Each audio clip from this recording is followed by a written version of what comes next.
Entonces, bienvenidos. Hoy sería la clase dedicada a dudas acerca de lo que es el proyecto y pues en su caso particular también algunas dudas que ustedes puedan tener acerca de eh, el funcionamiento de los BJTs y pues de en general pues para entregar el taller de esto.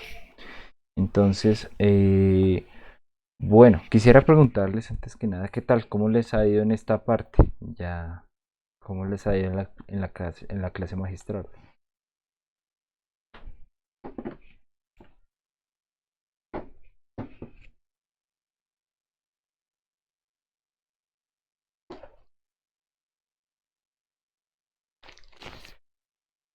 Ninguno.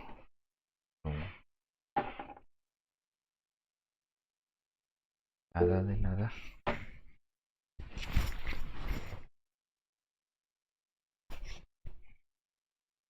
O sea, hasta el momento solo llevan una clase de BJT.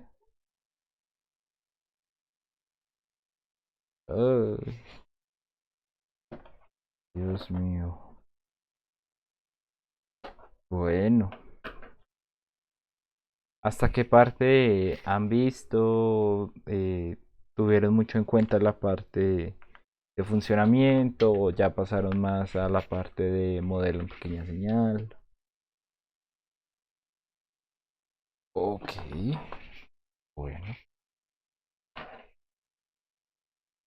pues nada de diseño. Bueno, eh, bueno, digamos que para eso también trate de subir el solucionario del taller de MOSFET. Y mira, en miras de que ustedes pudieran revisar esa información y extraer lo que más les sirviera. Según los símiles que hicimos la clase pasada, pues ahí se puede observar que hay cosas muy similares entre uno y otro eh, de estos transistores. Y pues cosas como por ejemplo las líneas de carga, el modo de diseñar, la elección de algunos criterios de diseño en ciertas configuraciones, todo eso se comparte. Entonces, pues realmente la idea era que se revisara más que todo eso. Voy a prender un momentico aquí la luz. Ya, mejor. Entonces, sí, pues personalmente, ¿cómo les ha ido? ¿Han mirado el taller? Eh, ¿Cómo vamos en esa parte? ¿Tienen muchas dudas? ¿Pocas?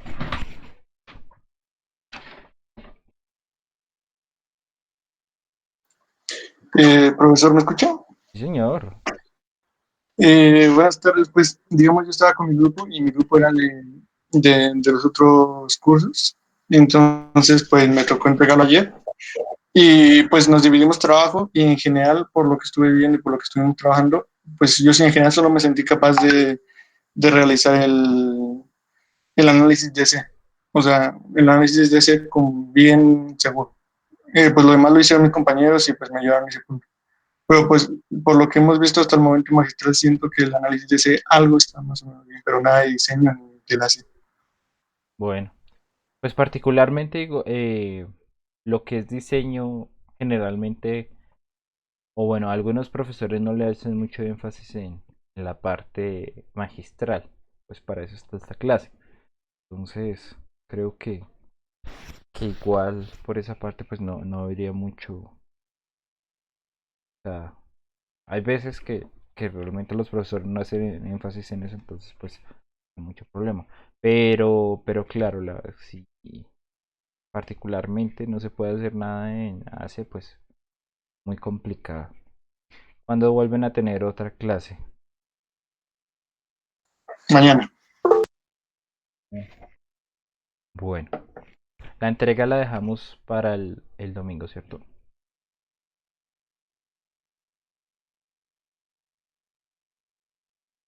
bueno, si no puedo hacer más grande ese plazo, pero pues mm, lo que les puedo comentar es que revisen muy bien lo que es el video del solucionario de MOSFET. Les puede ayudar mucho para hacer los símiles entre MOSFET y BJT.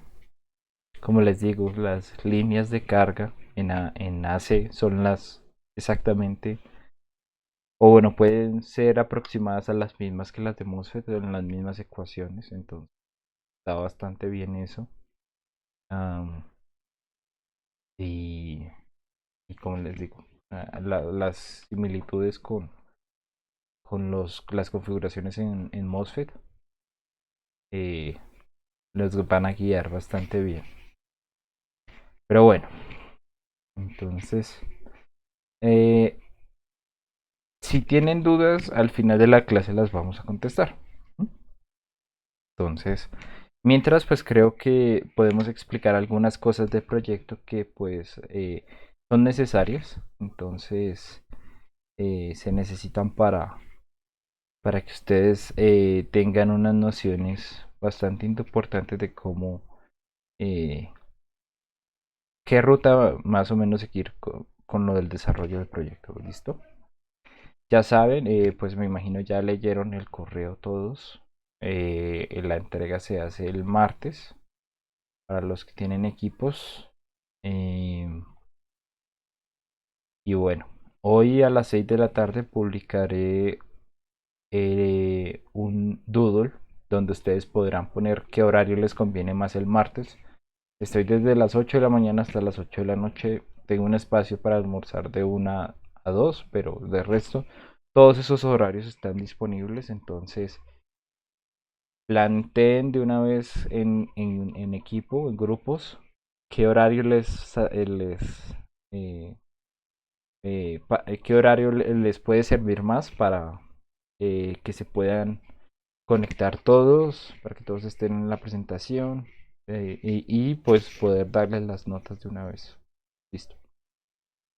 Entonces eso para que lo tengan muy en cuenta. Hoy a las 6 de la tarde, recuerden que es por orden de llegada, entonces si, si llegan tarde, les van a coger horarios que posiblemente les puedan servir. ¿Listo? Bueno, entonces, bueno, ya en ese correo yo hablé de todo lo que, toda la cháchara necesaria pues para la finalización del curso. No sé si tienen alguna duda de eso. Como tal el correo les quedó pronto algo no claro o todo bien. La información fue clara, llegó y pues ya tienen bien fijadas los horarios de, o bueno, todas las disposiciones para finalizar el semestre. Bueno, perfecto. Listo, muchachos. Entonces, vamos a empezar.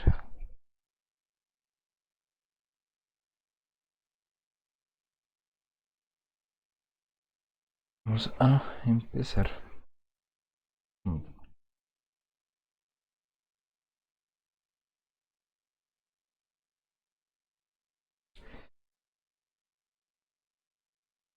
Bueno, entonces, realmente el proyecto, tal cual como está acá, se puede resumir a través de este esquema. Realmente no fue gratis que se pusiera, realmente la mayoría, y si no es casi todos, si no son todos eh, los proyectos que ustedes vayan a montar deben tener este esquema, de tal manera que pues ustedes tengan un inicio de la señal, una transmisión y pues una finalización que sería pues alimentar la carga, ¿sí? Entonces, realmente dependiendo de estas etapas intermedias, las etapas que aparecen en color, van a depender las de adentro.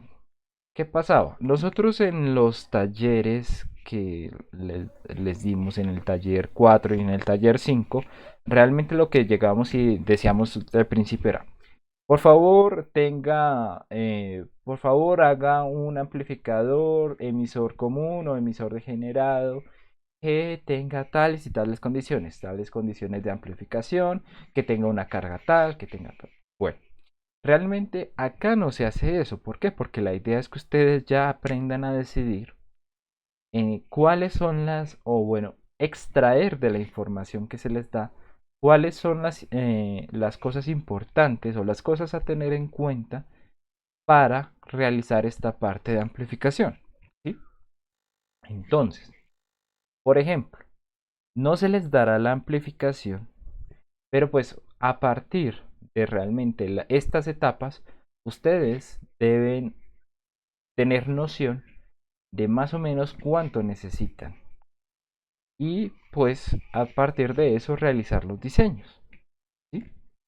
Entonces, la primera parte, o bueno, digamos que aquí tenemos dos etapas, amplificación y acoplamiento. Sabemos que acoplamiento generalmente o bueno, se les atribuye a configuraciones como drain común y colector común, ¿no? Entonces estas no tienen ganancia de voltaje. Pero entonces la amplificación de la señal pues se tiene que escoger a partir de el voltaje de entrada y el voltaje que queramos que salga acá, ¿cierto? Pero entonces, ¿cómo sabemos estos valores? Bueno, realmente es cuestión de caracterizar correctamente los elementos que componen el diseño, de tal manera que así podamos realizar las etapas intermedias. Entonces, bueno, vamos a ver. Mm,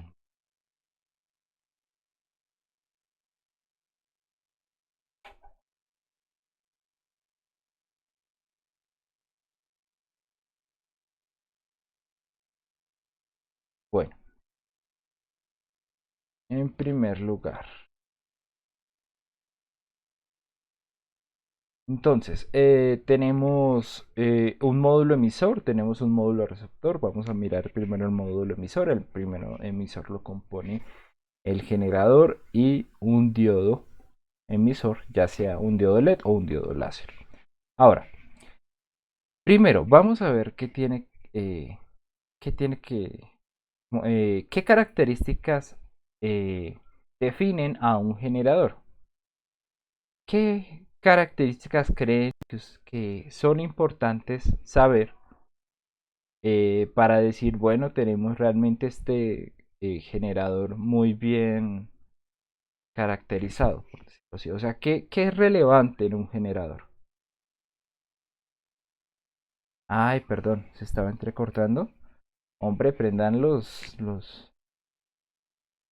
díganme, ¿en qué parte se cortó? No, fue el inicio, pero fue muy poquito.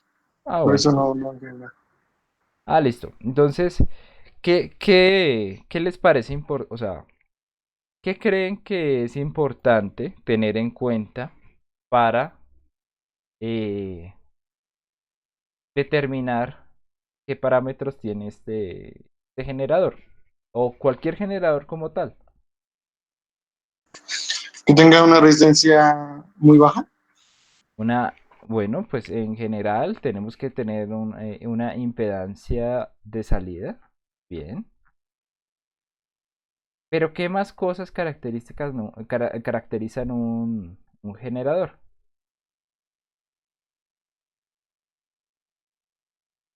Son tres. La forma de onda. Bueno, pues puede ser, pero tal como la forma, digamos que no. O sea, porque eh, normalmente o sea, nosotros queremos, por ejemplo, estamos trabajando con generadores que transmiten señales de voz, pues, o sea, la forma no va a ser una forma, como decirlo así, sinusoidal, no va a ser triangular, va a ser una sumatoria de diferentes componentes, ¿no? Entonces, más allá de eso, realmente lo que necesitamos saber es la amplitud, ¿no? Tenemos que saber un pico de esta señal.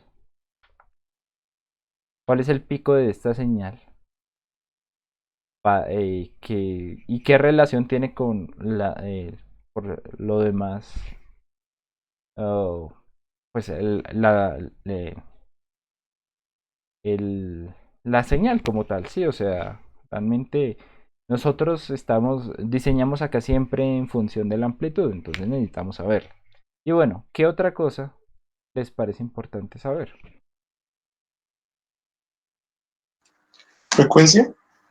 La frecuencia, exacto, total.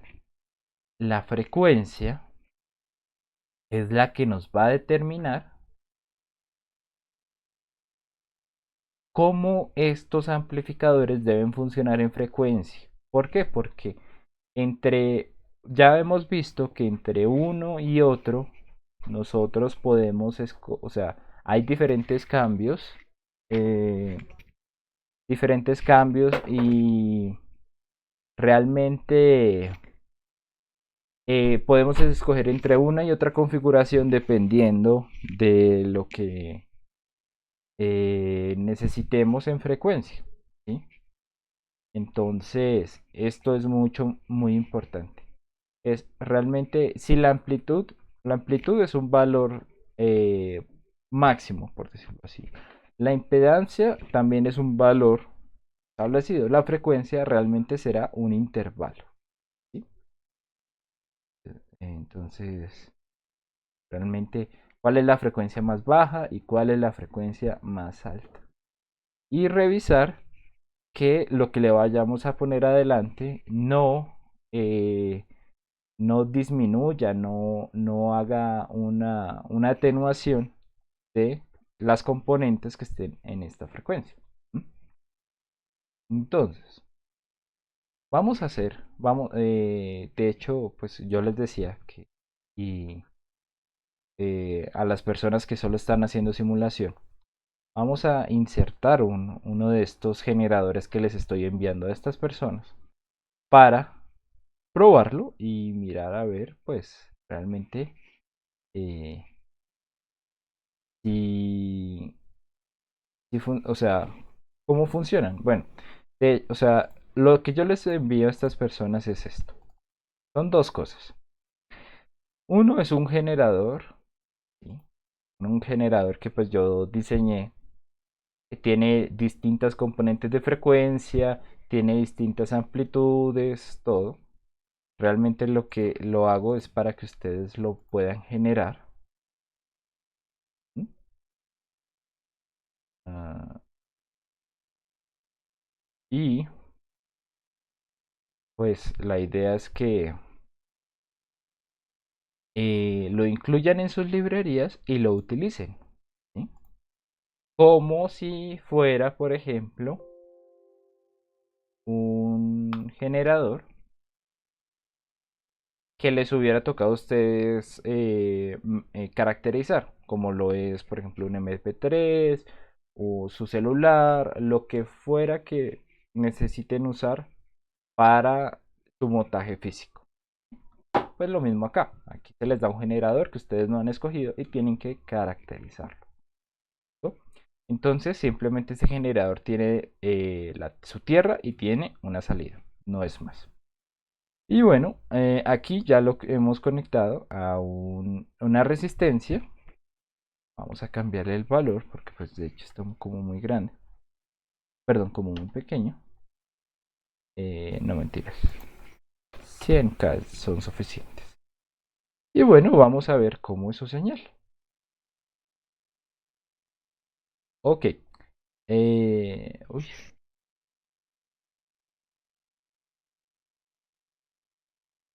Ah, perdón. Vamos a volver a generarlo todo desde el comienzo para que no presente error. ¿Sí?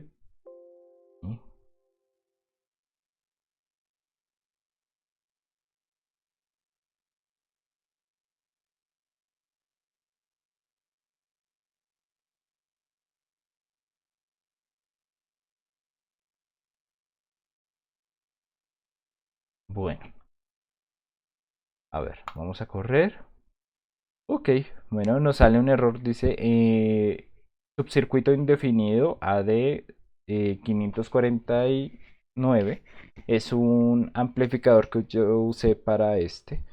La solución, y como les escribí a las personas que tienen esto, que tienen estos modelos, realmente se basa en poner, bueno, buscar primero el amplificador, es el primero que hay, y ponerlo acá en algún lado del esquemático. Ya cuando lo pongan ahí no necesitan conectarlo absolutamente a ningún lado. Ya el LT Spice de por sí va a detectar que existe, va a reconocer que sí lo tiene dentro de sus librerías y va a poder generar la salida. ¿Listo? Así por si tenían dudas acerca de esto. Bueno, fíjense ustedes, esta es nuestra señal de salida. Realmente es algo caótico. No se sabe bien cuál es su frecuencia. No se sabe bien cuánto es su amplitud máxima. Aunque bueno, pues realmente podemos guiarnos pues por esta, por ejemplo, que sería más o menos 50 milivoltios. ¿No? Entonces, ¿por qué le puse una resistencia alta? ¿Por qué no lo dejé en 10K y lo subí a 100K y lo quería poner en 1 mega? Realmente porque esto lo que ejemplifica es realmente un generador cualquiera conectado a una carga mucho más grande que su impedancia de salida. De tal manera que todo el voltaje generado recaiga en esta resistencia, ¿sí? Entonces más o menos lo que estoy, bueno, vamos a poner aquí un esquema.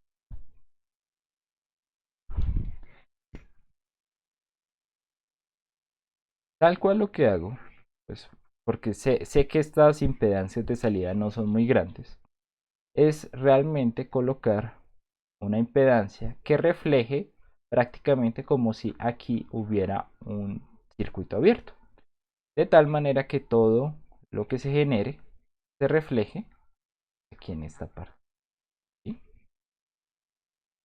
Entonces, si aquí nos está diciendo que el punto máximo es 80, pues entonces sabemos que la amplitud máxima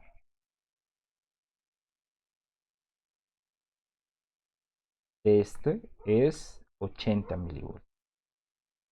Bueno, ya salimos de una cosa, ya tenemos la amplitud. Perfecto. Ahora, ¿cómo averiguamos su impedancia de salida? Bueno, esta impedancia de salida realmente no se ejemplifica cuando tenemos una resistencia de carga muy grande. Por ejemplo, aquí en este caso, RL era igual a 100K, ¿no? Pero, por ejemplo, si nosotros tuviéramos una impedancia más pequeña, ahí sí habría oportunidad en que no todo el voltaje que se genera acá se recaiga sobre esa resistencia, sino que se divida. Y en ese sentido, ahí podemos averiguar el valor de la impedancia de entrada. Entonces, vamos a hacer una cosa. Vamos a poner aquí en la simulación, eh, bueno, ya sabemos que esto de BI es de 80. Vamos a ponerle una resistencia de 100 y vamos a mirar qué pasa.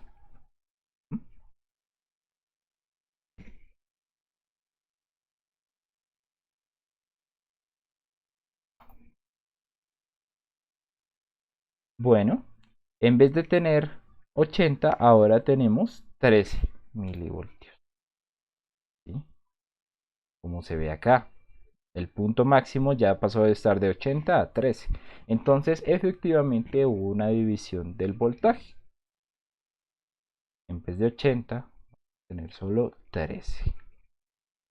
¿Y dónde estarán los otros 67 milivoltios? Bueno, pues deben estar en algún lado. Estar aquí. Bueno, es solo cuestión de hacer las cuentas y saber cuánto es el valor de RI. ¿Mm? Profe, una pregunta. Sí, señor. digamos, ¿cómo se asume que, digamos, 100K ya es suficientemente grande? Bueno, realmente es algo relativo. ¿Por qué? O, así como todo en este universo es relativo, según Einstein, y realmente pues estoy de acuerdo. Pues digamos, si usted aquí en Colombia es una persona de 1,80, pues usted va a estar por encima de la media general y pues usted se va a considerar alto.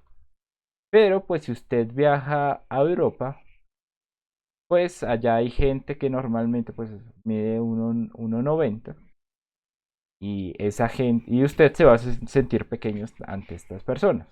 Y si estas personas van a un evento de la NBA, pues entonces se van a sentir bastante bajitas porque pues sabemos que los tipos son gigantes.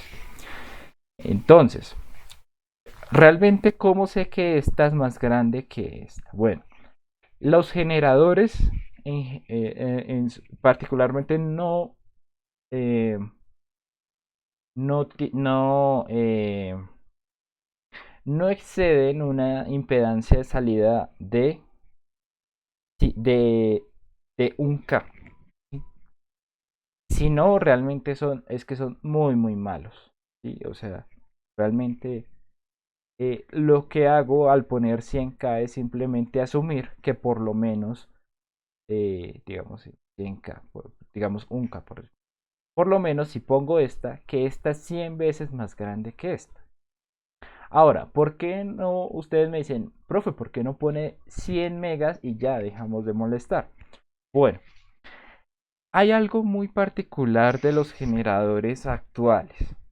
Los generadores, por ejemplo, los que están dentro de los celulares, algunos MP3 bastante elaborados, de pronto los de marca Apple, no sé. Estos tienen un módulo de verificación que lo que hace es que si no tiene o sea, si no, detecta un circuito abierto, o bueno, si realmente no está alimentando unos audífonos, pues él no, este módulo no se prende, por decirlo así. Este generador no se enciende. Ahora, cuando se conecta a algo, tiene la inteligencia necesaria para saber que algo está conectado y ahí sí provee de energía para que éste pueda brindar corriente. Entonces, ¿qué pasa?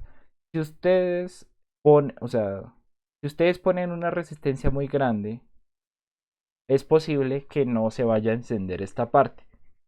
Entonces, por eso les puedo, o sea, 100K realmente es más por observación mía a lo largo del tiempo que he estado aquí en esta materia. Es una resistencia lo suficientemente grande para las impedancias de salida de los generadores, pero lo suficientemente pequeña para que haya un paso de corriente que exija o permita el paso de corriente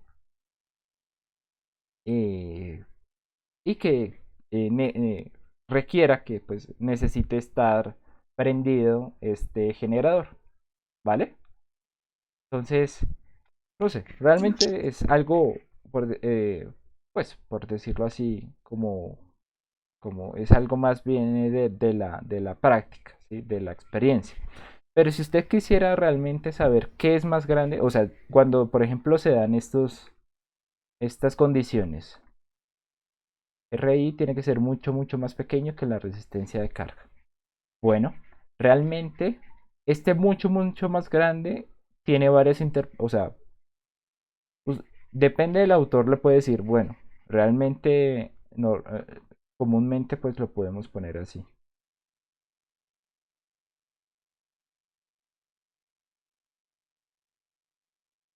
Ah, no mentiras,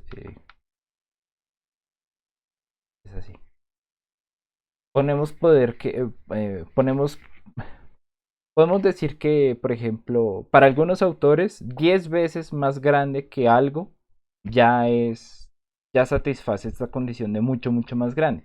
Para algunos, pues tiene que ser más, tiene que ser por lo menos 100 veces. ¿Sí? Digamos que para estar seguros, pues yo utilizaría esta, por decirlo así. O sea, en algunas partes, pues tenemos que utilizar esta aproximación. En otras, pues podemos ser más holgados y decir, no, pues yo quiero que sea 100 veces más grande que mi resistencia. ¿Sí? ¿Se entiende? Listo, listo, gracias. Bueno, listo. Entonces aquí ya tenemos la resistencia de entrada. Perfecto. ¿Hay alguna otra duda antes de continuar? Vamos con frecuencia.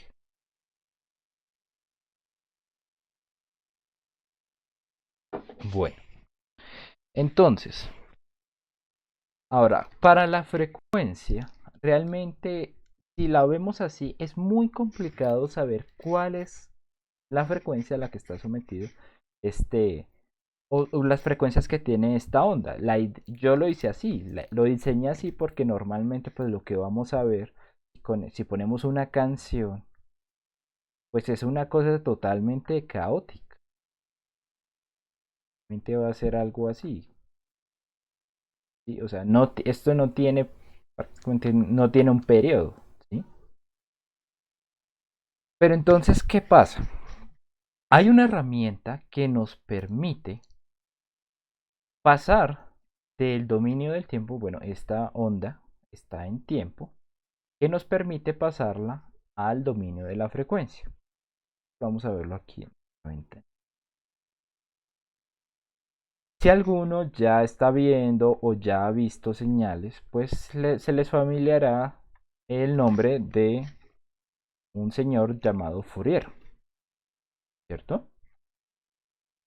Este señor, pues un tipo bastante, un matemático bastante duro, pues ideó una forma, bueno, es que hay varios.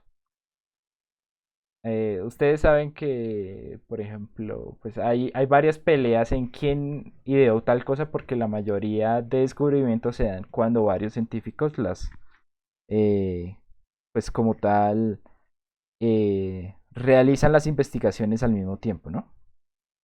Pero entonces, bueno, eh, este señor ideó una forma para estas señales en tiempo, por decirlo así, cuyo eh, que realmente no tienen una forma definida, sino que son una sumatoria de señales sinusoidales con diferentes valores de frecuencia. Él se ideó una forma de extraer la amplitud y la frecuencia de tal manera que podamos, en vez de verlo en el dominio del tiempo, función del tiempo, verlo en función de su frecuencia, ¿sí? Entonces, por ejemplo, este circuito que tiene tres frecuencias diferentes, pues vamos a extraer las tres frecuencias diferentes. ¿Mm? De tal manera que sepamos cuál es el rango de estas frecuencias y podamos saber cuál sería el ancho de banda que necesitamos en nuestros amplificadores para poder amplificarlas para poder amplificar todas las componentes. ¿Mm? Entonces, esta herramienta se llama transformada rápida de Fourier. Perdón, FFT. Fast Fourier Transformer. ¿No? Ahora, en señales ustedes se van o se mataron un periodo, un corte completo en ver esta parte. Pero pues realmente acá nosotros solo vamos a utilizar la herramienta que tiene como tal el simulador para ver. Entonces, tal cual como en la... eh, tal cual como los osciloscopios también tienen esta función. Ah, perdón. Ah, no, aquí está. Los osciloscopios también tienen esta función. Aquí está, aquí el programa hace el procesamiento matemático para hallar la transformada rápido de Fourier. Entonces, parados aquí sobre nuestra simulación en función del tiempo, vamos a darle clic derecho y vamos a poner View, en el menú View, vamos a poner aquí FFT. Listo, aquí nos va a decir, bueno, ¿a qué quiere que le hagamos FFT? Bueno, yo quiero que se lo haga a mi voltaje en el nodo 001, que es efectivamente esta función. Lo demás podemos dejarlo igual. Todo está por defecto, todo se va a ver bien bonito. Bueno, nos va a salir esta figura extraña. Entonces, bueno, pues, ¿qué podemos hacer? ¿Qué podemos hacer? Bueno, primero que todo, veámoslo en función de manera lineal, ¿sí? En representación lineal, para poder mirar en función del voltaje. Listo. Entonces, uy, eh, ujú, ok. Cuando hacemos esto, nos aparece efectivamente o como un pico muy grande, como un pico bien marcado en 2 kHz y un pico muy bien marcado en 10 kHz, ¿no? Entonces, ¿por qué no nos salió perfecta nuestra señal? Bueno, hay que tener algunas consideraciones para hacer esto. Uh, ¿Cómo realmente eh, el programa extrae la información a partir de esta señal que ve acá? Es importante poner no solamente uno, sino varios ciclos, ¿sí? De la señal. Es decir, o sea, aquí vemos que la señal como que sube, pero no vemos como que baje. Entonces, por eso es que la señal más pequeña no nos está saliendo. Entonces, lo que vamos a hacer es cambiar esto. Vamos a ponerle más tiempo de simulación para que mejore la cosa.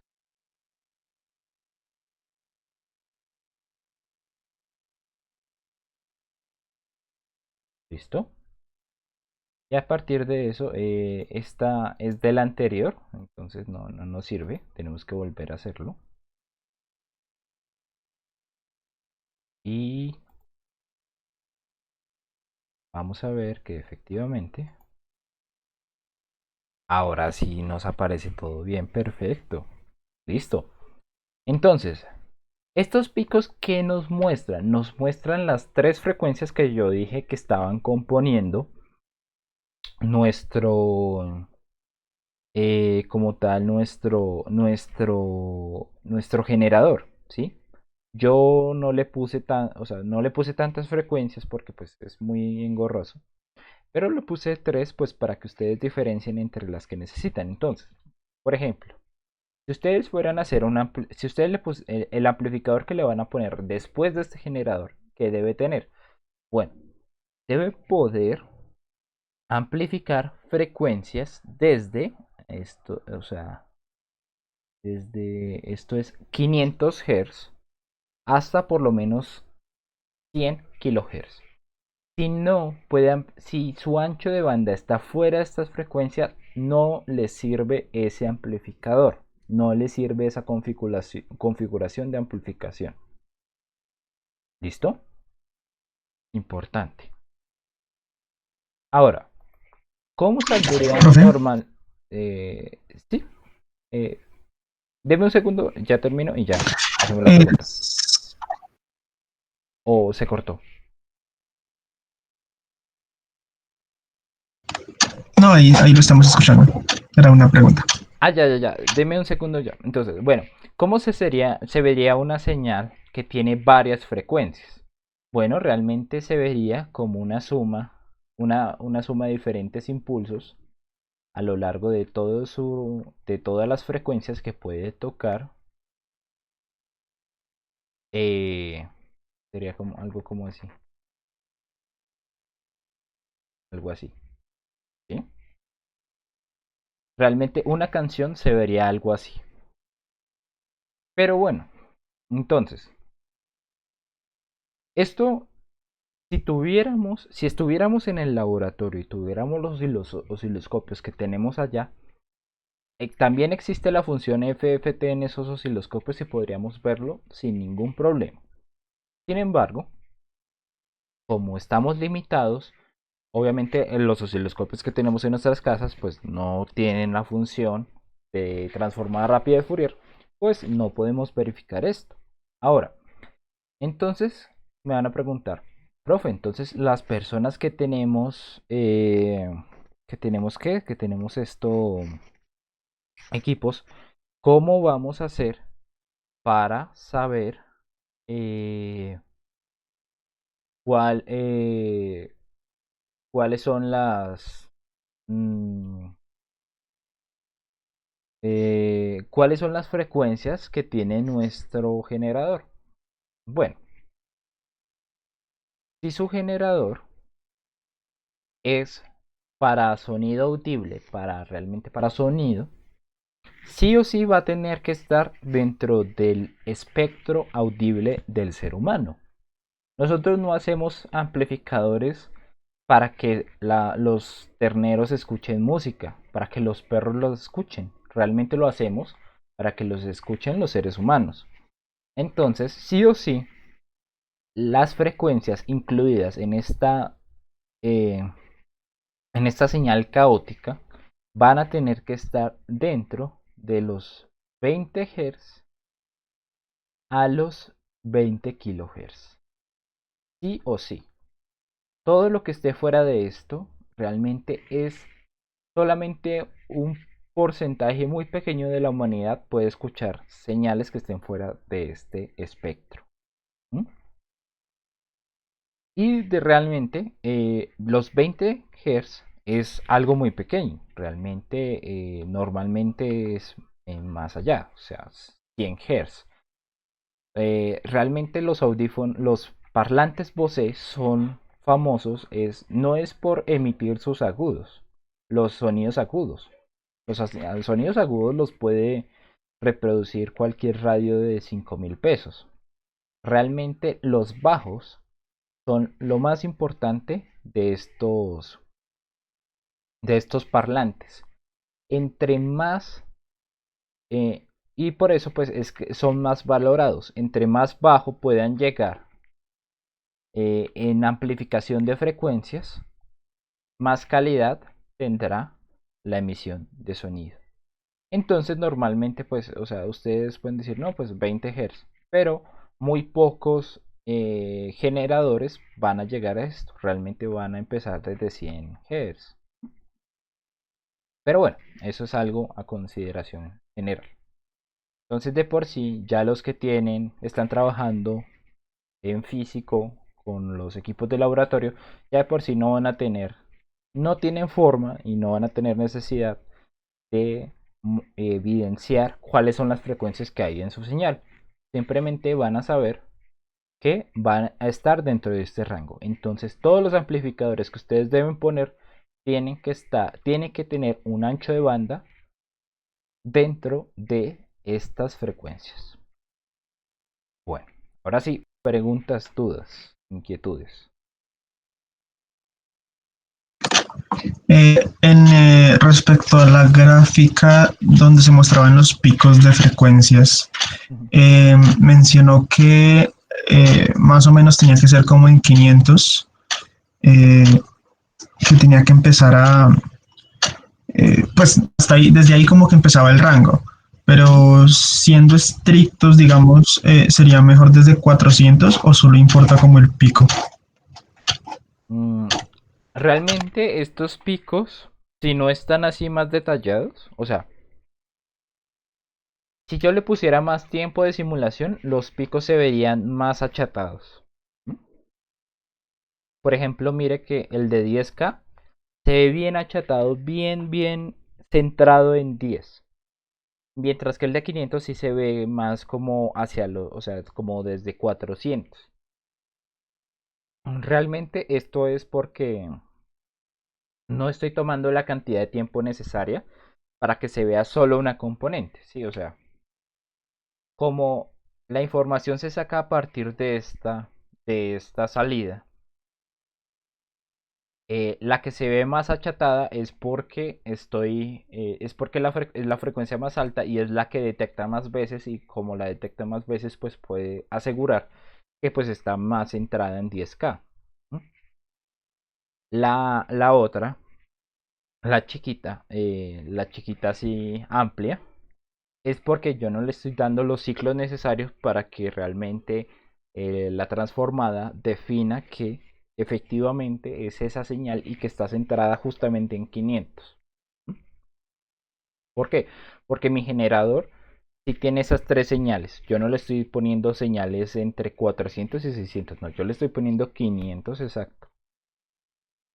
Entonces es cosa de visualización, realmente es cosa de saber que no es que estén de todo esto, pero pues si usted quiere ponerle amplificación desde 400, pues no va a tener ningún problema. Lo importante es que esté dentro del rango, dentro del ancho de banda de las demás señales.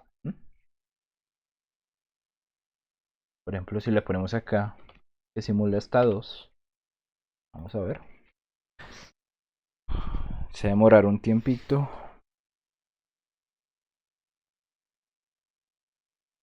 pero bueno, ya,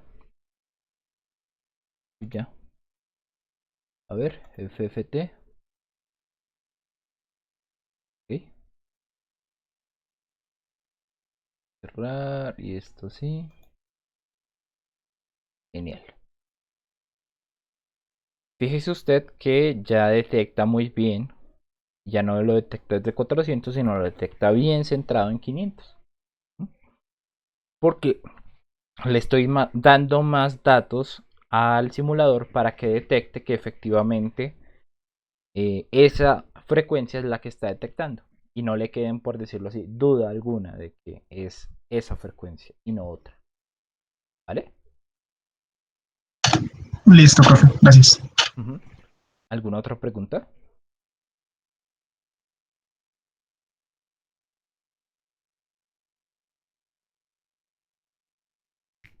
Bueno, entonces, ¿qué tienen que hacer las personas que están solo con simulación? Tienen que saber amplitud, impedancia de salida y frecuencia. Tienen que caracterizar estas tres cosas. De hecho, yo ya las hice acá, ya les mostré cómo caracterizarlas. ¿Qué tienen que hacer las personas que están montándolo en físico? Conocer amplitud e impedancia de salida. Uy, impedancia de salida, pero bueno. Y su frecuencia, pues van a saber que están entre un rango. Y van a tomar ese rango como el que tiene de entrada su señal. O sea, como el que tiene su señal, el que tiene su señal de salida del generador. ¿No? Bueno, seguimos. Ahora, eh, eso en cuanto al generador. Entonces, digamos, por ejemplo, ya vamos a saber acá. Si acá son 80 milivoltios, pues ya tenemos parte de la información que necesitamos para saber cuánto es el voltaje, cuánto debe ser la amplificación de este bloque. Bueno, pues entonces lo que falta es saber cuánto es el de salida. Y viene a mostrarse en este diodo emisor. Bueno, este diodo emisor, siendo un diodo, debe responder totalmente a lo que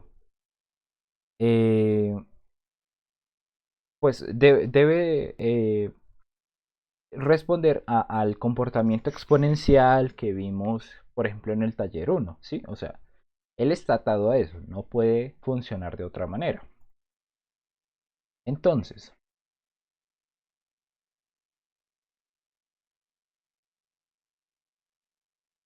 Si nosotros hacemos un análisis eh, cambiando una resistencia y poniéndole una fuente, vamos a evidenciar que efectivamente corremos momento eso.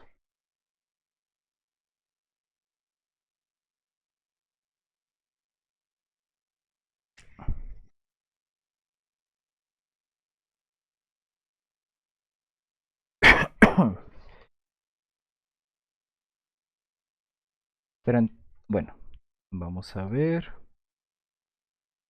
Entonces, mm, bueno, vamos a ver que su corriente cambia. Y vamos a ver que si lo ponemos en la característica de voltaje, de corriente contra voltaje, pues efectivamente vamos a tener un comportamiento que se puede evidenciar como exponencial. ¿Mm? Ahora, si nosotros evidenciamos esto realmente y le ponemos algo de lógica a la cosa, pues realmente el emisor va a transferir su señal a partir de la luz. Entonces, lo que debemos, o sea, lo que viene a aplicarse o lo que va a suceder cuando le apliquemos un valor sinusoidal es que tienda a cambiar la luz que emite el diodo. Y a partir de eso es que tenemos nuestra transmisión de información, ¿no? Que no quede duda. Ahora, si nosotros tenemos ya eh, decimos que bueno, ya este comportamiento es así tal cual exponencial y más o menos empieza desde los 0. Pues pongámosle 0.9 voltios.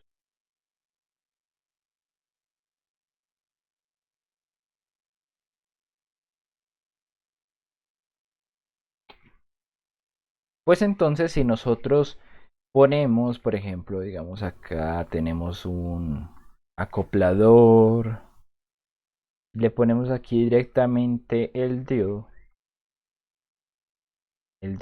emisor. Pues algunos llegarán a pensar, bueno, pues solamente con esto nos basta para que toda la señal salga acá. Bueno, pues realmente si ustedes están haciendo esto, lo que se va a ver realmente es que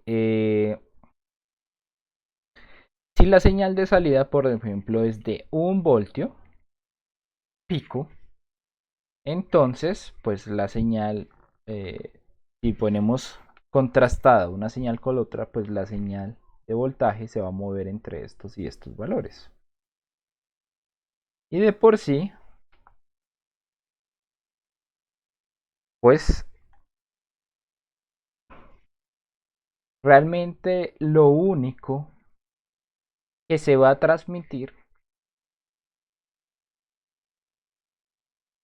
es esto que vemos acá resaltado. Esta es la única información que se transmitirá. ¿Por qué? Porque la información, como tal cual les dijimos antes, se transmite a través de ondas lumínicas. Y para que el LED produzca ondas lumínicas, tiene sí o sí que estar prendido, ¿no? Antes de esto, si no hay paso de corriente, pues no hay luz. Y si no hay luz, pues esa información que está atrás, esta de aquí para atrás, pues no se va a transferir, ¿sí? Todo se va a perder. Solamente vamos a tener estos picos aquí raros y ya. Entonces, bueno, ¿qué podemos hacer para remediar esto?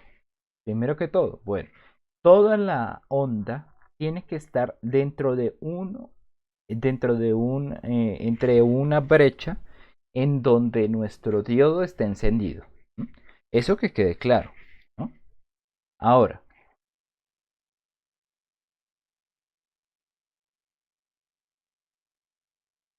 tiene que estar dentro de esta parte donde vemos que hay una variación de voltaje, ¿sí? Porque pues realmente lo que nosotros aplicamos, eh, le vamos a aplicar después de todo el acoplamiento, pues es una señal de voltaje. Entonces, esa señal de voltaje tiene que estar entre uno u otro valor. Entonces, vamos a ver, por ejemplo acá, entre 0,9 y más o menos 1,4, ¿no?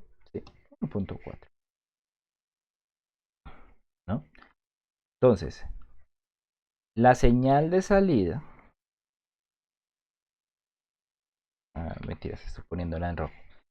Ya sabemos que la señal de salida tiene que estar entre los valores en donde nuestro diodo se está moviendo.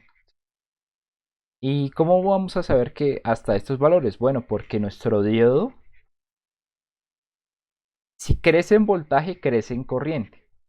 La corriente mínima pues es cero, pero la corriente máxima es lo que tenemos que tener en cuenta. ¿Yo por qué puse hasta este valor de voltaje?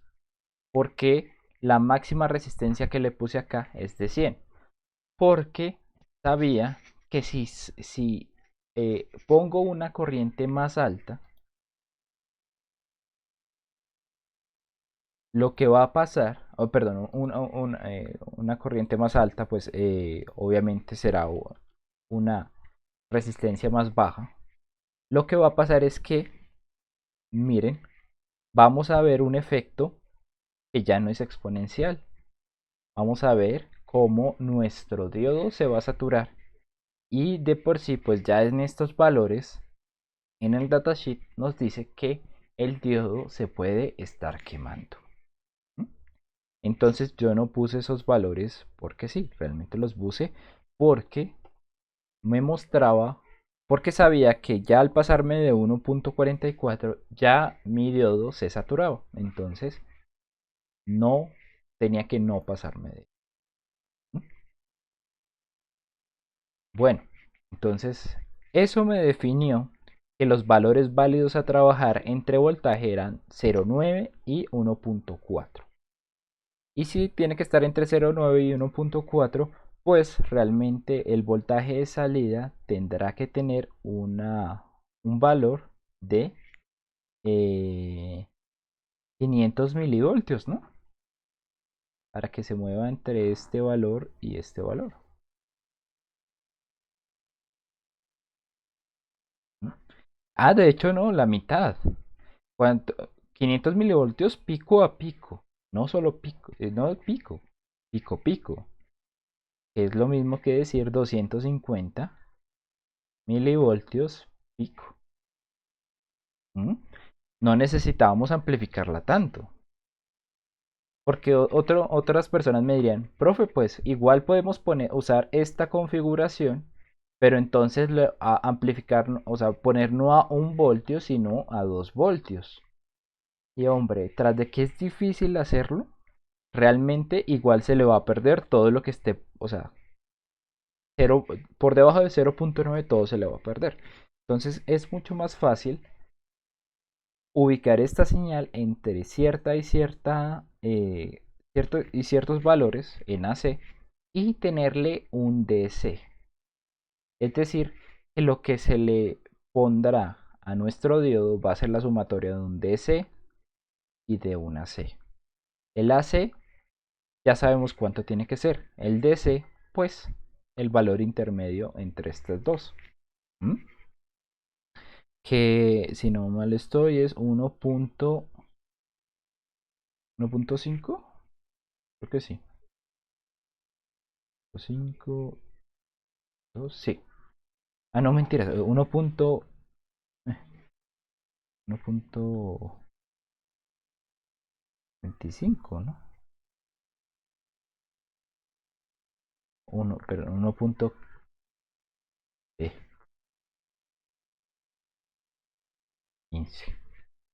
¿Mm? Listo. Entonces, ¿cómo hago para que tenga un AC y un DC? Bueno, primero que todo, hay preguntas de esto, hay preguntas de por qué debería ser así, por qué debe tener un AC y un DC y no solamente un AC. Y cómo llegué a la respuesta de que deben ser 250 y 1.15 para este diodo en particular.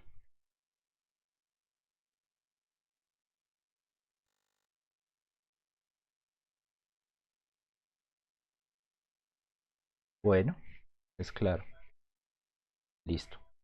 Entonces, Profe, ujú, tengo una duda acerca, digamos, lo que limita el pico máximo para el LED es la corriente, digamos que no sobrepase una corriente. exacto.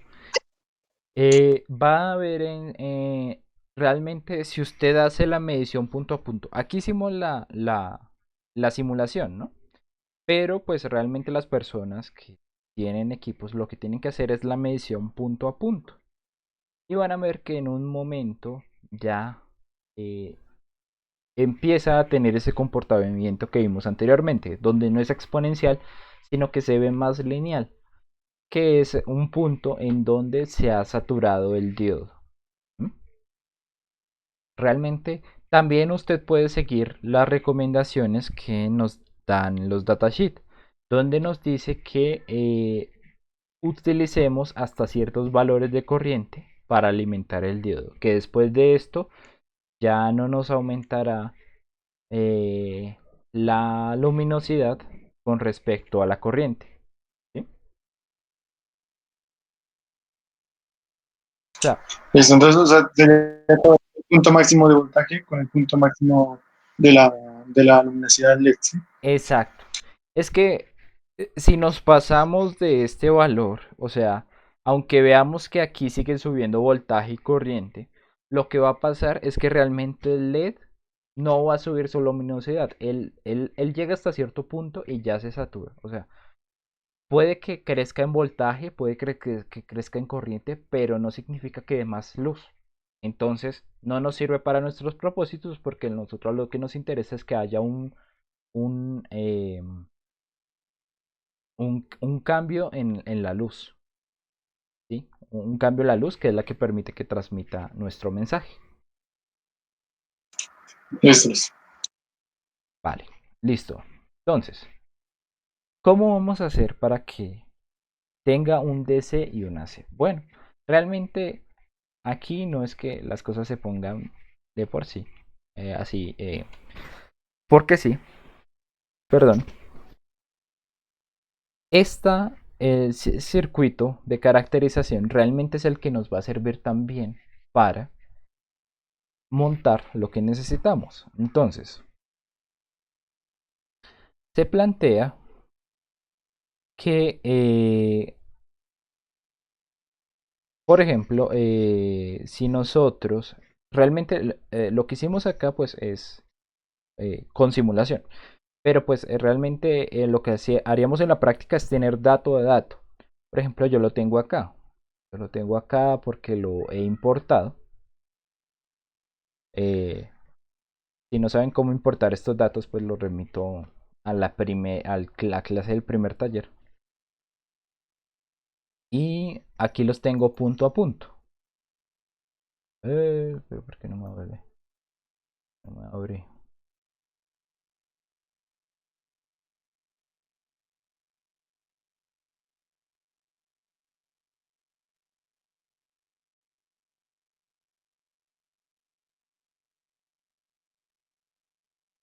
Mm.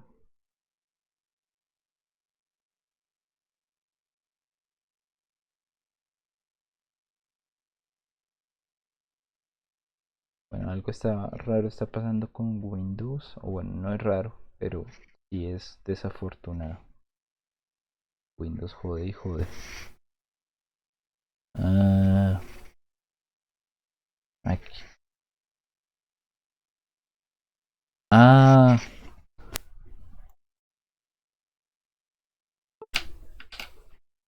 creo que ya con esto ya. Es que el lapicito a veces le dejo primero la tecla control y pues se queda ahí. Bueno, aquí tengo los datos. Uy. 100%. Ay.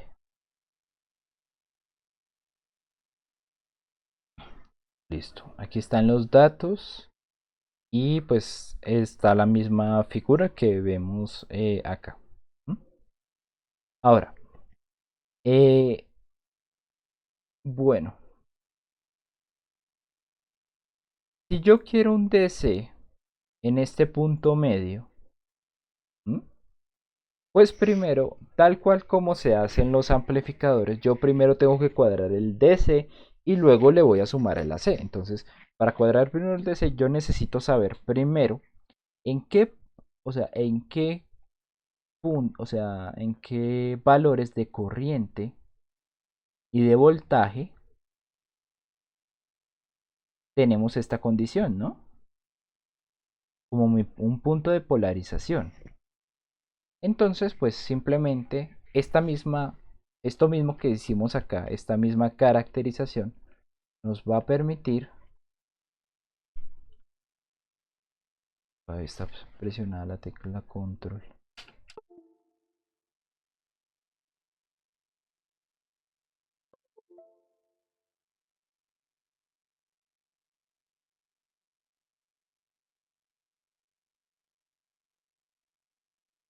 Listo. Vamos a ir al punto donde el voltaje es 1.5.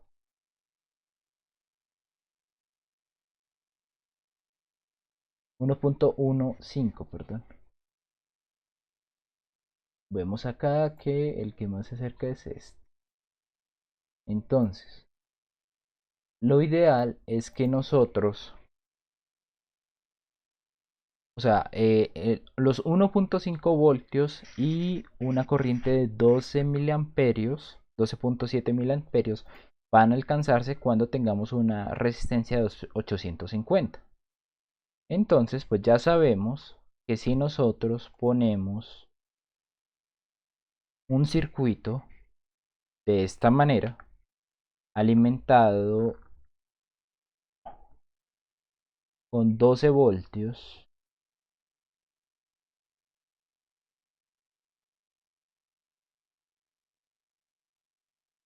y tenemos una resistencia de 850, pues vamos a tener que la corriente va a ser de 12.7 miliamperios y el voltaje en el diodo en DC vaya a tener un valor de 1.15. Entonces de por sí la caracterización me sirvió a mí para saber qué resistencia escoger acá. Listo, ya tenemos nuestra polarización, ya sabemos el DC. Ahora, ¿qué podemos hacer para agregarle la C? Bueno, realmente es lo mismo que hacíamos antes.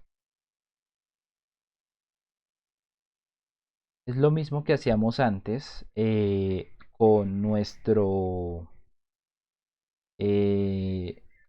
con eh, nuestros circuitos. Realmente recuerdan que nosotros le ponemos un capacitor y ahí alimentamos el MOSFET o los BJT o lo que sea. ¿Mm? Con un capacitor. Bueno, igual. Vamos a alimentar este circuito a través de un capacitor para que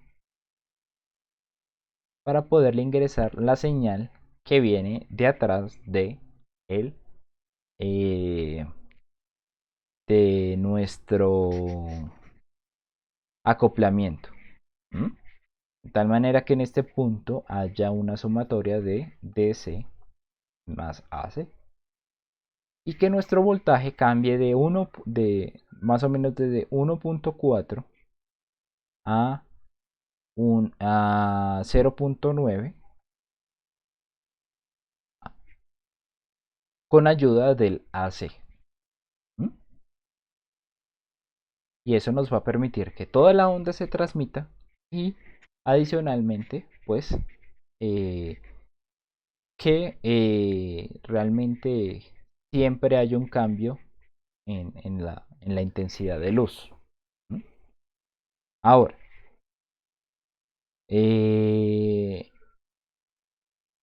bueno, realmente, pues el circuito que vamos de aquí para atrás va a ser una representación de una fuente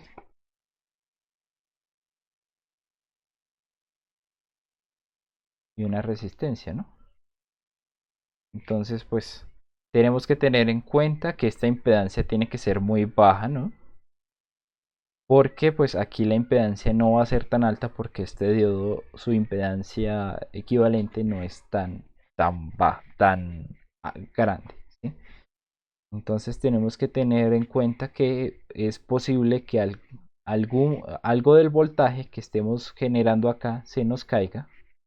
Pero pues si tenemos un poco de cuidado con esta impedancia de salida, pues no vamos a tener mayor problema, ¿no? Y al final de cuentas, ¿para qué nos va a servir? Bueno, pues sabemos que al final tenemos que tener 250 milivoltios a la salida. Pues vamos a saber cuánto es nuestra amplificación. Tenemos que amplificar de 80 milivoltios a 250 milivoltios.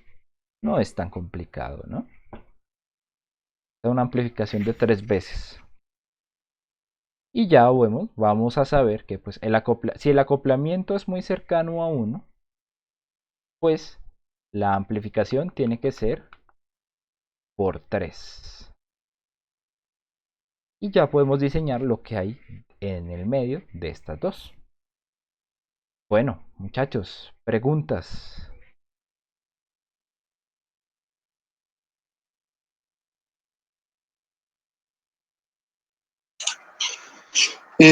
Yo tengo una pregunta acerca de las etapas. Ujú. Digamos, si uno puede ya con la etapa de preamplificación llegar a la amplificación deseada, ¿se puede quitar la etapa de amplificación? Totalmente.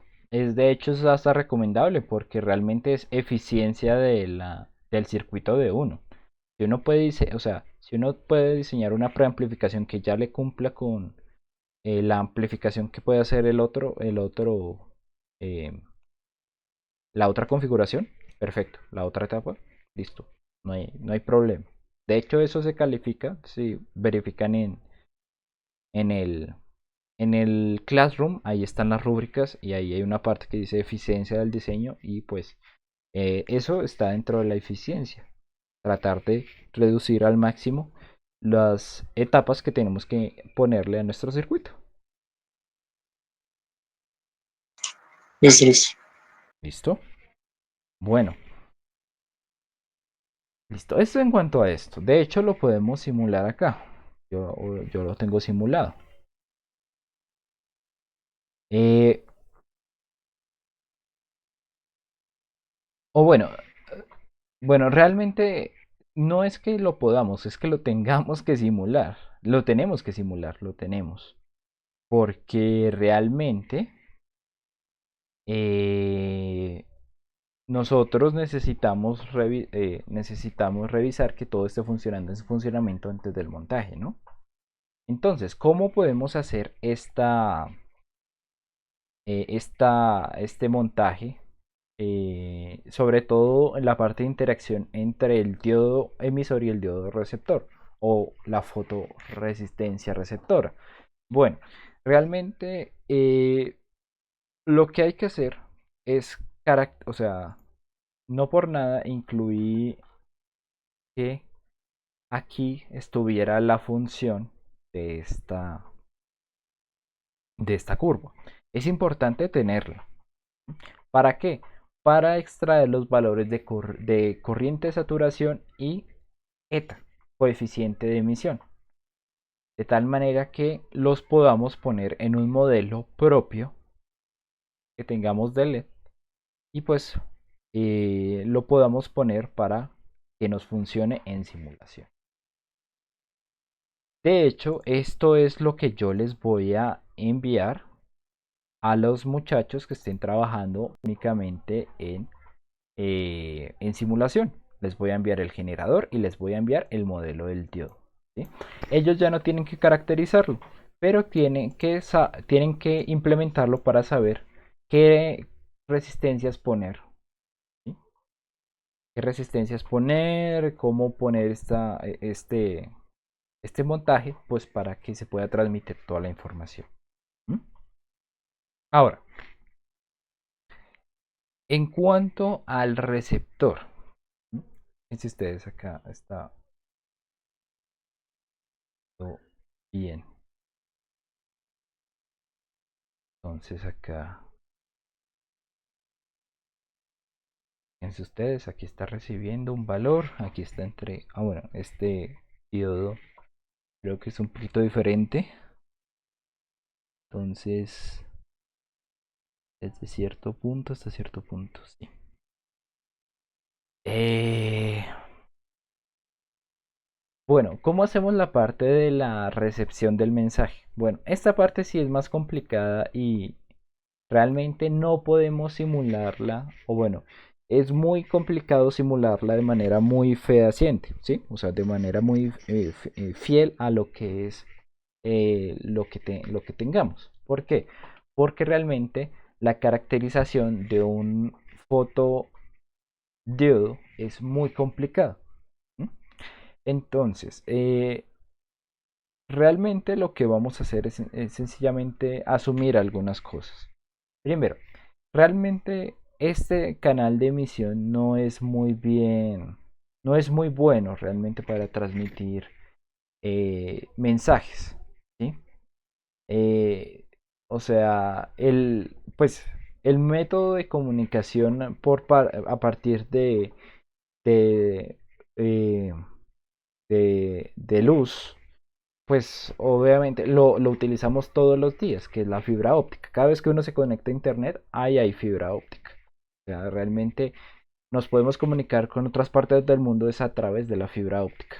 El satélite realmente es muy poco usado o es usado para regiones no comunicadas a partir de fibra óptica, pero o sea, realmente más del 90% del internet funciona a través de fibra óptica. Entonces, sí se puede usar, pero lo importante es el medio. Si utilizamos la luz, o sea, si utilizamos el aire como tal, realmente la luz se difunde muy rápido. De hecho, esto funciona mejor si está la luz, o sea, si lo probamos bajo luz apagada o si les ponemos un papelito encima o lo hacemos en una caja para que la señal de luz no se eh, difunda mucho, ¿sí? Se distribuya, se disperse. Entonces, es importante asumir que pues mucho de esta información que hay acá se va a perder. Por eso es que yo lo simulé así. ¿Realmente qué es esto? Esto, B mayúscula 1, es una fuente que nosotros podemos encontrar aquí en las librerías, que es una fuente dependiente. ¿Sí?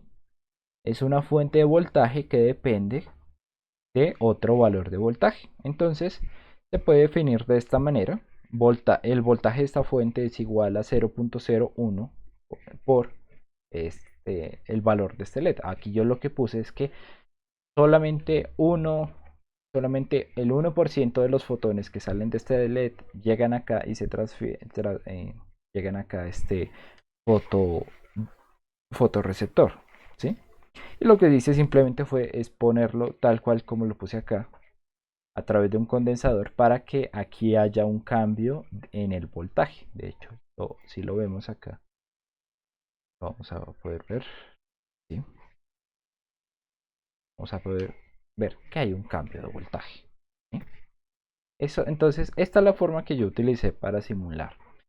De hecho, ni siquiera le puse valores al diodo, simplemente dejé que fuera el diodo estándar de siempre, pues para simular, por ejemplo, el efecto exponencial, pero sin valores, sin más valores. Si lo que ustedes quieren o sea, lo que ustedes van a montar es a partir de un diodo, un par diodo láser y fotorresistencia, pues lo que pueden poner es sencillamente este.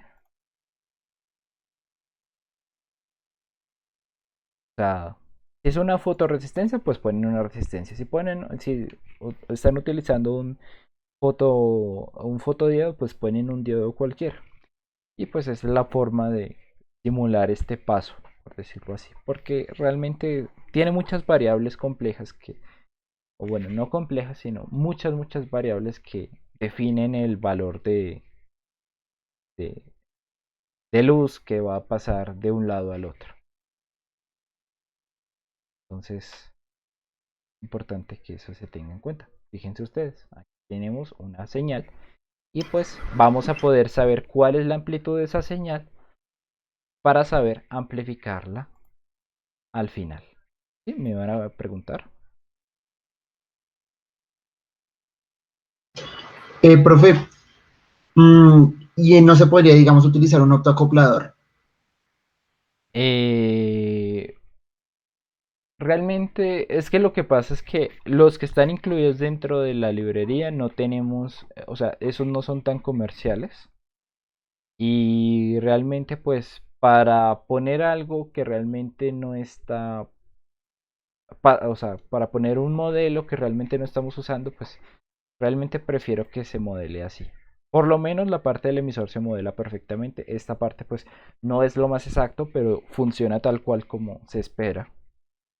Entonces, prefiero realmente que se modele así. Además que la idea es transmisión de luz de un lado al otro. Realmente cuando montábamos este proyecto, utilizaba, o sea, poníamos un espacio grande, por ejemplo, 2 metros. Entonces, que la señal se transfiriera a través de la luz, 2 metros de distancia entre el emisor y el receptor. ¿Sí? Era muy bacano. Lástima. Entiendo, profe. Sí. Entonces, sí, tienen que estar distantes. La idea es que estén distantes, porque si están cerca, pues, qué gracia. Pero pues, para efectos prácticos, ustedes lo pueden hacer cercanos, ¿sí? O sea, lo pueden hacer poniendo el LED emisor, el LED receptor muy cerca. Y lo importante es que verifiquen cuánto es el valor de entrada. ¿Sí? Aquí yo puse 15. Pero pues ustedes les pueden salir de 50, les puede salir de 20. Lo importante es que sepan cuánto es el valor que les va a salir acá a partir de la disposición en la que ponen su emisor y su receptor. ¿Sí? Profe, Ujú.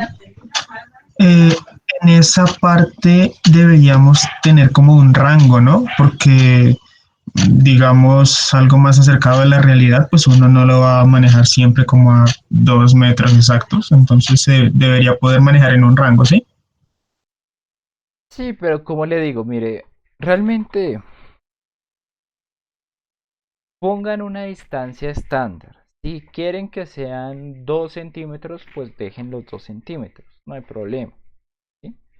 Realmente lo importante es que tengan algo fijo y que no haya un medio en el que un medio eléctrico que se transmita la señal, sino que sea un medio lumínico. Bueno, las luces, la luz es un fenómeno electromagnético, pero bueno, me entienden, ¿no? Entonces, no importa si, o sea, no importa si la ponen a 1 metro, pues más bacano aún. Pero si lo quieren poner cerquita, no hay lío. Lo importante es que no cambien esa distancia y que verifiquen cuánto es el valor de la señal que les va a salir acá en este punto. Porque a partir de eso es que ustedes van a calcular la ganancia acá. ¿Mm? Ya tienen señal de entrada. Y bueno, finalmente la señal de salida pues simplemente está definida. Sabemos que la resistencia es de 8 ohmios y que tiene que ser una potencia máxima de 0.125 vatios. Y pues tienen resistencia, tienen potencia, pueden sacar voltaje sin ningún problema. Ahí van a saber cuánto tiene que ser la amplificación entre estas 3 etapas. Y como decía el compañero, si pueden con la etapa de preamplificación evitar esta, pues listo, no hay lío. Menos implementos, más eficiencia, menos gasto de energía y menos gasto de componentes.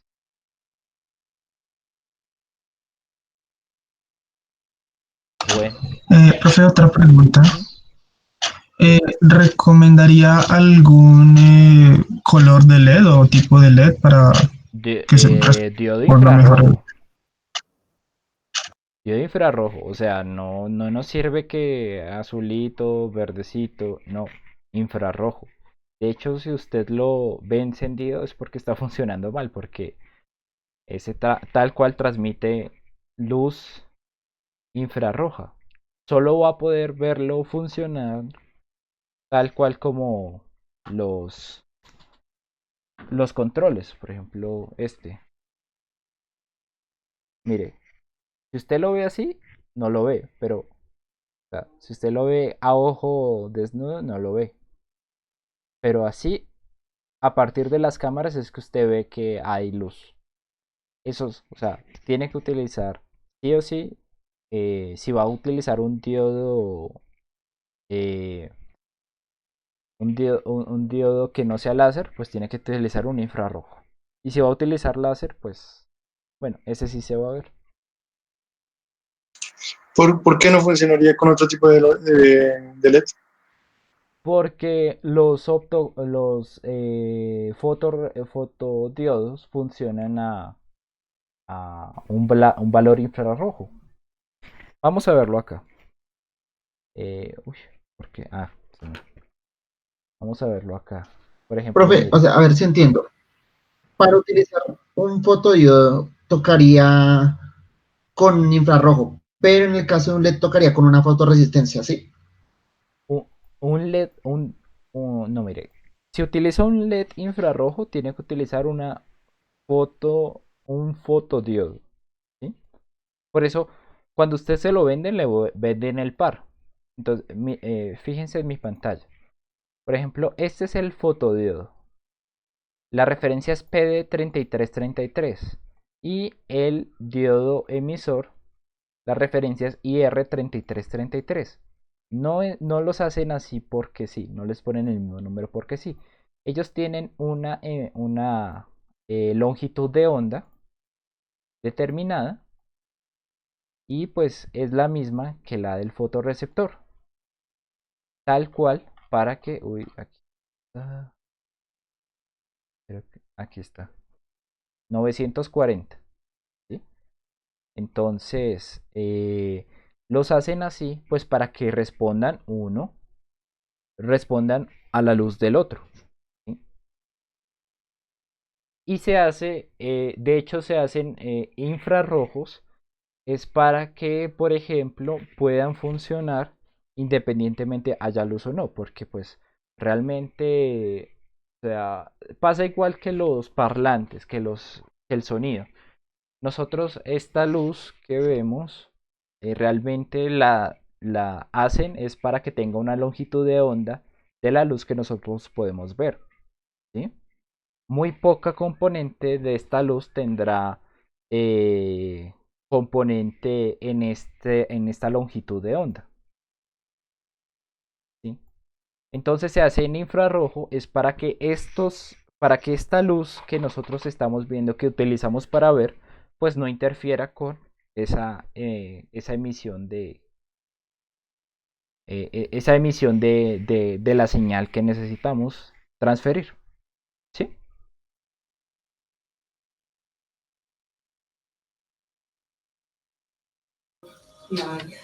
Profe, Ujú. de todas maneras, la luz visible afecta un poquito al fotodiodo, Es posible, o sea, sí así señor. sea levemente. Es posible Ok, porque no es que la luz visible lo afecte, porque si vemos bien acá, eh, él tiene, él es más sensible a ciertas longitudes de onda, a 25 grados, ¿no? ¿Sí? Entonces es muy, o sea, a 940 es muy eh, sensible, ¿cierto? Pero, digamos a la luz que nosotros vemos, lo que pasa es que puede estar en otras frecuencias, pero es que, ah, bueno, no. Por ejemplo, los bombillos LED, o sea, estos tienen luz en aspecto visible, pero también tienen una componente de luz en espectro no visible. ¿Sí? Entonces, pues parte de esto, de estas componentes que nosotros no vemos, pueden tener inferencia en el fotorreceptor, en el fotodiodo. Entonces sí, pues obviamente cuando hacíamos estas pruebas, nosotros lo que hacíamos era apagar la luz, ¿m? De tal manera que pues no, la luz, las posibles componentes fuera de la luz visible que pudiera generar nuestro bombillo, pues no afectaran al fotorreceptor. ¿M? Pero entonces, digamos, lo que decía el compañero, se puede usar un LED normal si se usa una fotorresistencia, por ejemplo. Sí, pero en ese caso realmente es que las cosas son los par, o sea, o sea, por eso siempre se habla par emisor receptor. Este es un par emisor receptor, ¿sí? El IR333 y el, y el PD333, ¿sí? Ya están diseñados para que funcionen juntos. Ahora, con una fotoresistencia, obviamente, si ustedes le ponen un diodo LED al lado, pues obviamente va a tener un cambio en su resistencia y eso va a influir a un cambio en el punto DC que ustedes le pongan en la parte de acá, que hay un cambio en la resistencia, obviamente va a haber un cambio en el voltaje y pues se va a poder detectar acá. Pero en este caso, ¿qué es mejor? Realmente es mejor un haz de luz dirigido. Y ese realmente lo logra es el diodo láser. ¿Mm? Entonces el diodo láser si tiene, realmente miren que la onda es muy dirigida, ¿sí? Solamente en 10 grados y menos 10 grados hay una difusión de la luz, pero realmente es muy dirigida. Los otros realmente tienen o bueno, los diodos LED, como se ve acá, realmente tienen una onda no tan dirigida. Eh, Mírenlo acá, ¿sí ven? Entonces es muy amplia. La otra es más estrecha. Miren que esta alcanza los 30 grados. La otra es menor a 10 grados. Entonces, si van a utilizar una fotoresistencia, es mucho mejor utilizar un, eh, un diodo láser.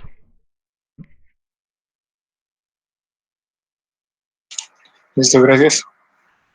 Vale. Profe, Sí, señor. según tengo entendido, el calor es como básicamente luz infrarroja. Eh, digamos, al usar estos diodos en infrarrojo y que funcionen por, digamos, harto tiempo, ¿no habría riesgo como de que se calentara o algo así?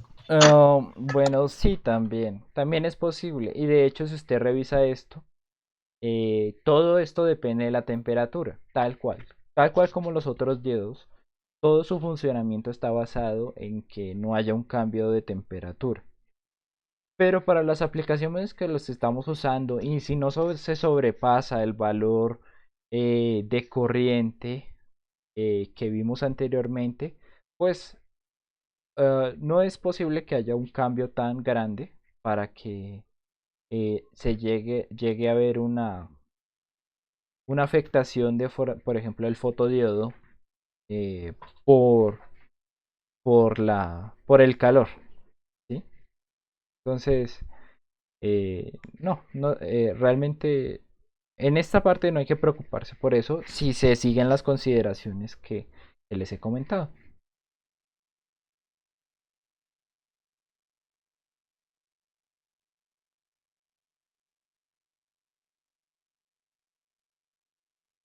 Oiga, bueno, buenas preguntas que tienen. Bacano. Bueno, muchachos, no sé qué más dudas tengan. Yo creo que pues ahí ya están completos o sea, de principio a fin. cómo se diseñaría. Lo importante es hacer las caracterizaciones y pues tener los elementos. Eh, por eso les decía que a los que están con simulaciones pues que me enviaran rápido la información y yo les enviaba de una vez esta parte. ¿Mm? Pero bueno, no sé qué más dudas tengan muchachos de esta parte. O si ya tienen dudas de OJT, pues mejor también las contestamos en estos 15 minuticos.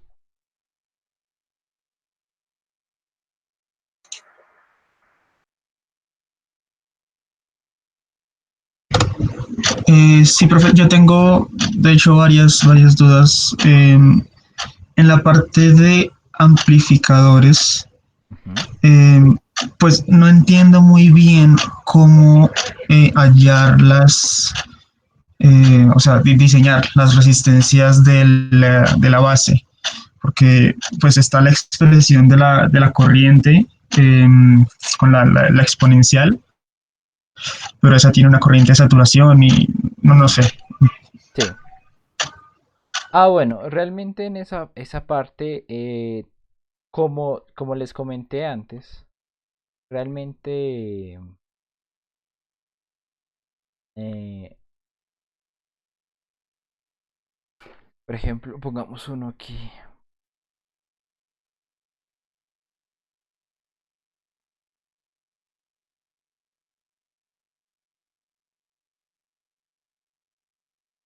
Entonces,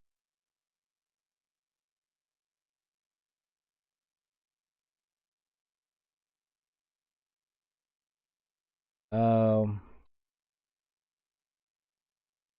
bueno, decimos que la corriente de colector es una relación, o sea, está relacionada con la corriente de base, ¿no?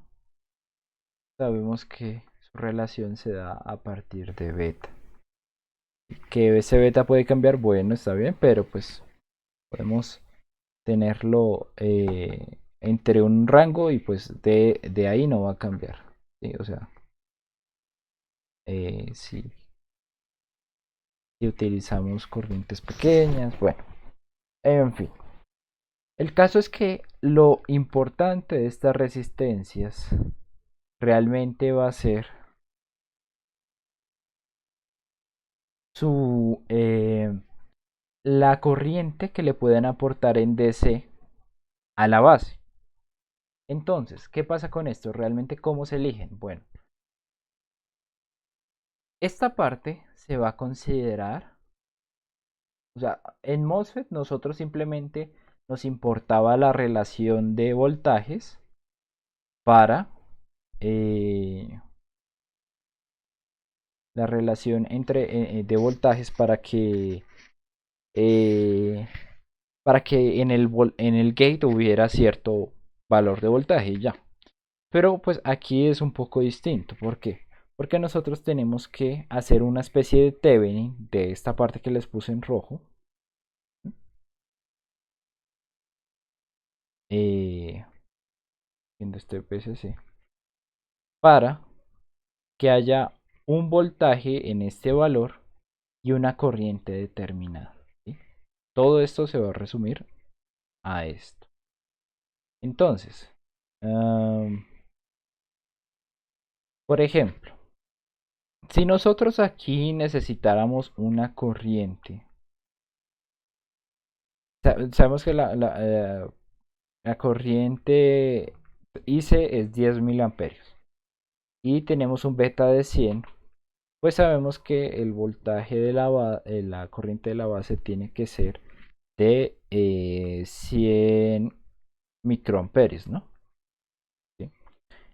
Entonces, bueno, eh, si este, eh, creo que lo puse muy pequeño. Ay, si este es el equivalente Thevenin de esta parte en rojo, pues a su salida debe haber un valor de 100 microamperios, ¿no? Y si por ejemplo sabemos que el voltaje en el emisor es digamos de 1 voltio, perdón, digamos, pongámosle de 1.3, y sabemos que más o menos esto consume unos 0,7, pues sabemos que aquí a la salida tiene que haber un valor de 2 voltios. ¿Mm? Entonces, eh, sabemos que acá tiene que haber 2 voltios. ¿Mm? Entonces, eh, bueno, en el equivalente que Thevenin que veríamos de acá, realmente sería el paralelo entre estas dos resistencias, ¿sí? La resistencia de base 1 y la resistencia de base 2. Entonces, bueno, realmente lo miramos acá. Bueno, espérenme que aquí tengo un cuadernito de los diseños que ya estaba haciendo para lo otro y les pongo valores.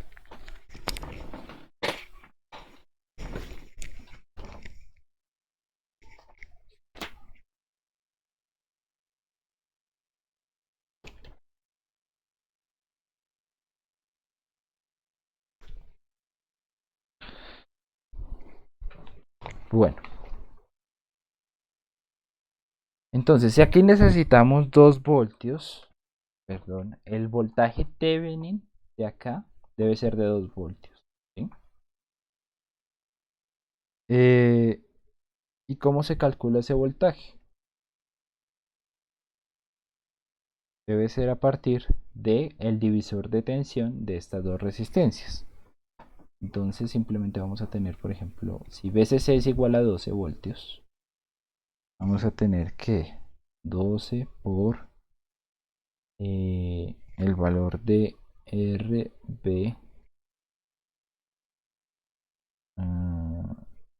RB1 sobre RB1 más RB2. Y sabemos que este voltaje tiene que ser de 2 voltios. Entonces fíjense que ya tenemos una relación entre resistencias. Ahora,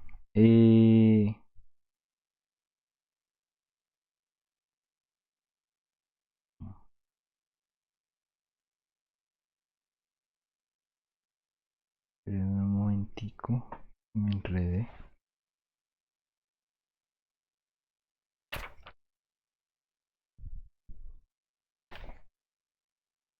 Que me enredé.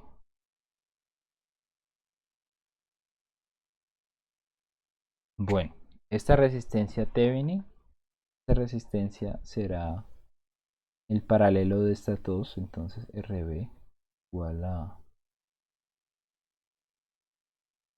RB1 por RB2, RB1 más RB2. ¿No? Y tenía que ver la corriente.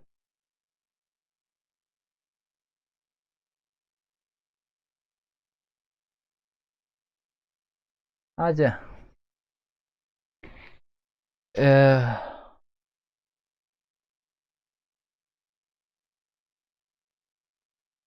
bueno, realmente esto se hacía, este equivalente se hacía para poder conectarlo a lo que había acá. Entonces, aquí van a, o sea, uy, no muchachos, confundí.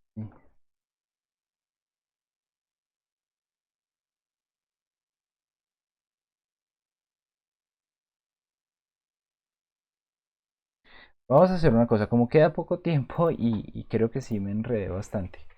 Vamos a ver una partecita dedicada a lo que es, eh, bueno, la solución del taller.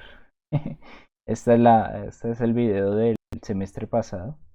Yo siempre los actualizo dependiendo de las Cumple esta cosas. relación, donde hice Eh, Aquí me imagino que no hay audio, pero bueno.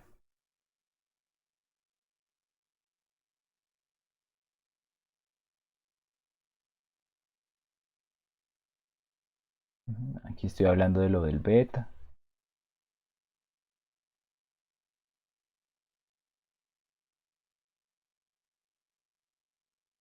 Y estoy haciendo la serie de opuestos. Listo.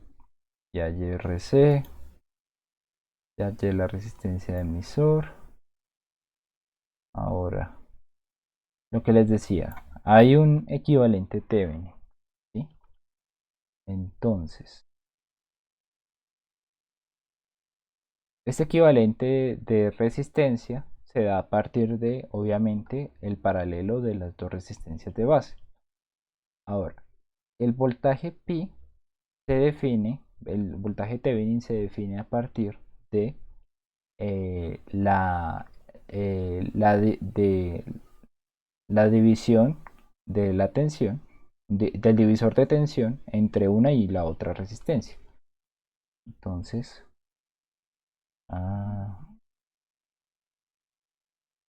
lo que hacía era lo siguiente, juntaba estas dos expresiones de tal manera que me quedara esto. Y ya ponía el circuito de esta manera. ¿Sí? Y resolvía a partir de la corriente.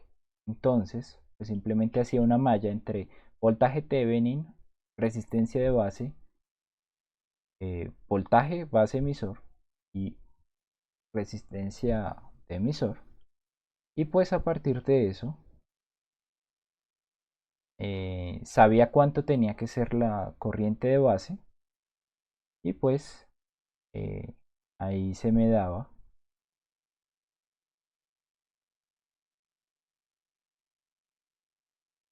cuánto tenía que ser el valor de la resistencia de base del paralelo.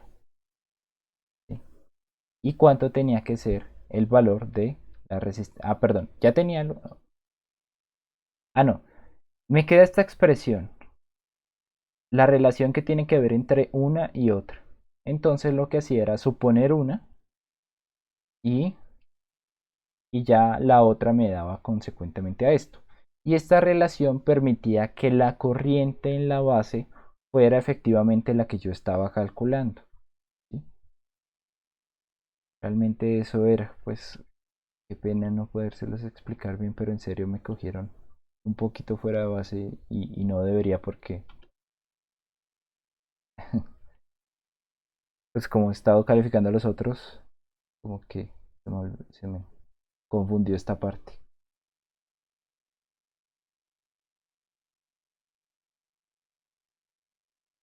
Entonces yo suponía una para sacar la resistencia equivalente y a partir de eso pues podía hallar la otra resistencia de base. Y eso me aseguraba el punto de voltaje y de corriente que necesitaba en la base. No sé si quede claro o bueno, pues tendría que hacer el procedimiento para que le quede mejor entendido. Sí, tengo que revisarlo. Profe, y una última cosa, no sé si haya tiempo. Ujú. Sí, sí, Eh, es, coménteme. con respecto es con respecto a la caracterización. Pues nosotros para los amplificadores estamos usando pues el beta que nos dio el multímetro.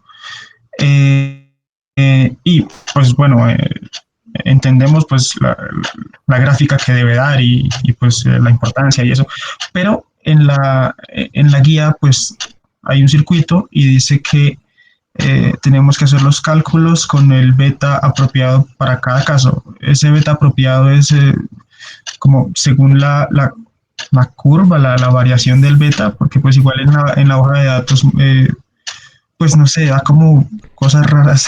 Claro, el beta apropiado realmente es el que sale a partir de un punto de voltaje colector emisor y corriente de colector, ¿sí?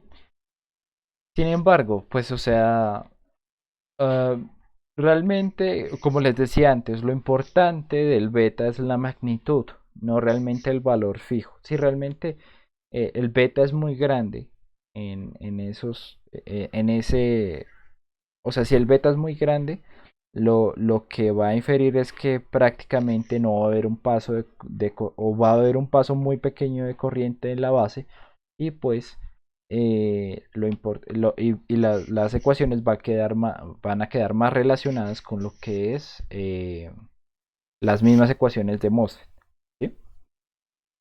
Entonces, realmente mientras que el beta sea más grande que 100, ya con eso ya se pueden hacer cuentas y no va a alterar bastante lo que usted pueda encontrar. O sea, si tiene una diferencia de un beta de 250 a 300, realmente no le va a marcar tanto problema. Entonces, puede trabajar con el que me dio el multímetro, ¿sí?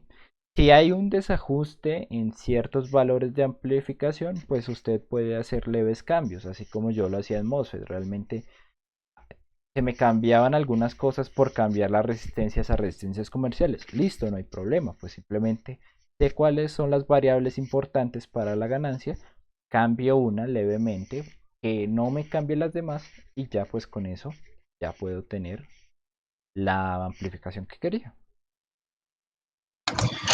Profe, pero como tal en la parte de hacer los cálculos del circuito de la figura uno, Ah, hay como, use el beta que aparece en el datasheet. ahí aparece un rango como de 100 a 400. Bueno, entonces utilice el beta que le dan el multímetro. No se preocupe. Ahí lo importante es Listo. ver como la diferencia entre una cosa calculada y otra y una cosa simulada. Sí, importante es esa diferencia. Entonces, no se preocupe. Listo, profe. Gracias. Vale. Bueno, muchachos. Más dudas, inquietudes, ya pasamos.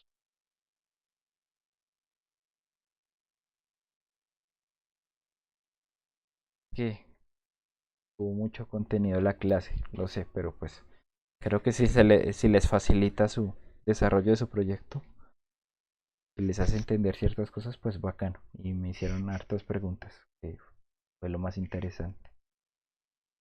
Bueno, muchachos, no siendo más, muchísimas gracias. Muy, muy amables por toda su atención las 2 horas. Eh, ya en unos 2 minutos voy a enviar el correo para que se puedan inscribir en el horario que más les conviene para entregar el proyecto. Obviamente tiene que ser el martes. Pues ya todas las disposiciones se dieron ahí en el correo que envié esta mañana. Entonces, bien atentos para escoger de una vez el horario que más les facilite, que se les facilite, ¿no? Vale, muchachos. Entonces, pilos ahí, cojan los mejores horarios y nada. Entonces, espero que estén muy bien, que terminen de buena manera la semana. Bueno, cuídense. Muchas gracias, profesor.